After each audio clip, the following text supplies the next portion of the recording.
Hello नाजरीन, अस्सलाम वालेकुम and welcome to SMC Urdu. नाजरीन, 29 नवंबर 1961 को नासा ने खला यानी स्पेस में एक मिशन भेजा। इस मिशन का नाम प्रोजेक्ट मरकरी था। लेकिन इस स्पेस मिशन की एक ख़ास बात थी और वो ये कि इसमें एक चिंपैंजी भी मौजूद था जिसका नाम इनोस था। लेकिन इस चिंपैंजी को खला में भेजा क्यों गया? नाजरीन, 1960s में जब साइंटिस्ट खला के बारे में स्टडी कर रहे थे तो उन्हें ये नहीं पता था कि इंसानों को खला के अंदर क्या क्या मुश्किलात पेश आ सकती हैं। क्या इंसान इन हालात में ज़िंदा रह सकते हैं या नहीं? इसलिए इंसानों के बजाय जानवरों को स्पेस कैप्सूल में बिठाकर खला की तरफ भेजा जाता था ताकि पता लगाया जा सके कि किस जानदार पर खला के क्या असरात हो सकते हैं। कुत्ते, बिल्लियाँ, चिंपैंजी, यहाँ तक कि चूहों को भी खला में भेजा गया। नाजरीन, आपको ये जानकर हैरत होगी कि 1947 में सबसे पहले जिस जानदार चीज़ को खला में भेजा गया था वो जानदार चीज़ फूड फ्लाइज थी। ये मक्खी की एक किस्म होती है। इसके बाद 6 बंदर खला में भेजे गए और फिर कुत्ते, बिल्लियाँ, खरगोश, चूहे और चिंपैंजीज़ को खला में भेजा गया ताकि इनके ज़रिए खला की कंडीशंस के बारे में पता लगाया जा सके। इनोस भी इन्हीं जानवरों में से एक था। ये एक छोटा सा चिंपैंजी था।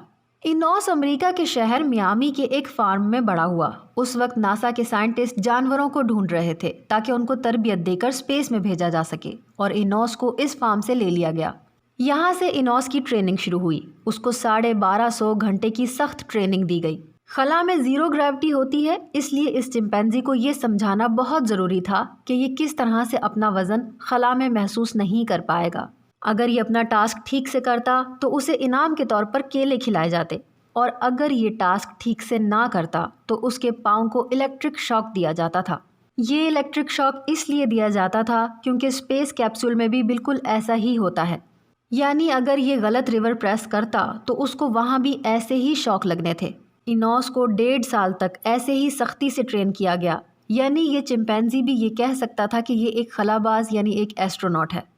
इनोस जैसे और भी कई चिंपैंजीज इस ट्रेनिंग में शामिल थे। खला की तरफ इस फ्लाइट से सिर्फ 3 दिन पहले इनोस को उन तमाम चिंपैंजीज में से सिलेक्ट कर लिया गया। नाजरीन, 29 नवंबर 1961 को वो दिन था जब इनोस को अपने 1250 घंटे की ट्रेनिंग को इस्तेमाल करना था। लेकिन इसके साथ कुछ और ही हो गया। इनोस की स्पेस कैप्सूल जब ऑर्बिट में मौजूद थी तो उस स्पेस कैप्सूल का एक लीवर ख़राब हो गया। इनोस अपनी तरफ से ठीक लीवर प्रेस कर रहा था, लेकिन स्पेस कैप्सूल का वो लीवर काम ही करना छोड़ चुका था और नतीजा ये हुआ कि इनोस को 35 बार इलेक्ट्रिक शॉक्स लगे। उसका जिस्म हिल कर रह गया, हालांकि इसमें इसका कोई कसूर नहीं था।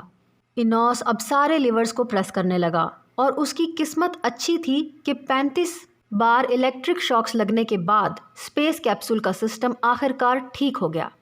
लेकिन इस चिंपैंजी की मुश्किलात का सिलसिला यहाँ भी नहीं रुका। ये लीवर एक बार फिर से ख़राब हो गया और इनोस को 41 दफ़ा फिर से इलेक्ट्रिक शॉक्स लगे। लेकिन ये बेचारा वही करता रहा जिसकी इसको ट्रेनिंग दी गई थी। 76 दफ़ा इलेक्ट्रिक शॉक्स लगने के बाद भी ये चिंपैंजी अपना काम करता रहा। लेकिन फिर कुछ ही देर के बाद इस स्पेस कैप्सूल में एक और मसला हो गया जिसकी वजह से इसका टेम्परेचर बढ़ने लगा। अंदर बहुत सख्त गर्मी हो चुकी थी। उसी वक्त नासा ने फैसला किया कि अब इस मिशन को यहीं ख़त्म कर देना चाहिए। इनोस की स्पेस कैप्सूल को ज़मीन की तरफ वापस लाया गया। लेकिन नाजरीन, ये वहाँ उतरी ही नहीं जहाँ नासा के साइंटिस्ट इसे उतारना चाह रहे थे, जिसकी वजह से इनोस सख्त गर्म टेम्परेचर में इस स्पेस कैप्सूल के अंदर 3 घंटे 20 मिनट तक फंसा रहा। इसको फ़ौरन हॉस्पिटल पहुँचाया गया जहाँ इसकी जान उस वक्त तो बचा ली गई। कहा जाता है कि इनोस उस वक्त बहुत खुश था क्योंकि ये ज़मीन पर वापस आ चुका था। उसने अपना मिशन भी काफ़ी हद तक कंप्लीट कर लिया था। लेकिन 1 साल के बाद कुछ बहुत ही अजीब हुआ। इनोस, जो कि स्पेस कैप्सूल में होने वाले हादसे से बच गया था, 1 साल के बाद उसकी अचानक मौत हो गई। कहा तो यही जाता है कि इसकी मौत उस स्पेस फ्लाइट की वजह से नहीं हुई, लेकिन इस बारे में ठीक से कुछ कहा नहीं जा सकता। बहरहाल नाजरीन, इस बदकिस्मत चिंपैंजी और इसकी स्पेस फ़्लाइट को आज भी याद किया जाता है।